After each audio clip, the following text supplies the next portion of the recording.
आई घरे खोज के मारत अब मारत मारत बानर बना दे। इस समय पूरे सोशल मीडिया पर सबसे ज्यादा वायरल हो रहा है पवन सिंह का इस सबसे बड़ा धमकी। तो स्वागत है दोस्तों हमारे चैनल स्क्वायर अभिषेक में। तो आज हम लोग बात करने जा रहे हैं पवन सिंह के ऊपर। जी हाँ, ट्रेंडिंग स्टार बहुआ पावर यहीं से शुरू होला, यहीं खत्म। दौड़ा के मारत आई एम पवन सिंह केहू पावर ना ले जाए।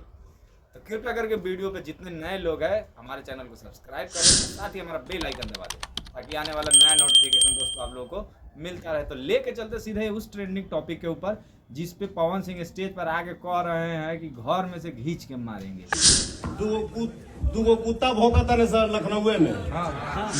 तो कौन है जानते हैं आप लोग? सुन रहे होंगे निर्भया सिंह का नाम। जो निर्भया सिंह है ये कुछ उल्टा सीधा बोल दिए थे कि लखनऊ में आइए पावर स्टार को, तो पावर स्टार लखनऊ में जाके चमका के आए हैं। कुकुर कुछ भौंकता रहे सर। चलिए भैया आ जाइए। अगर जवाब आई दूगो कुत्ता भौंकता ने सर लखनऊ में। जाए दो भैया, हमारा जाए के पड़ी।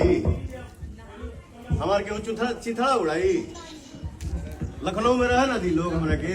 हाथी चले बाजार तो कुत्ता होके बाजार।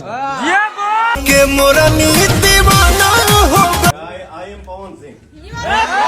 मजा आ गया, मतलब कि हाँ ये था कि ज्यादा आदमी को मुंह में उंगली करिएगा तो ऐसा ही होता है।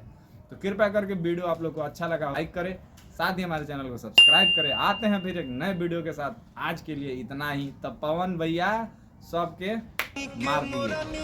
मिलते हैं नए वीडियो के साथ।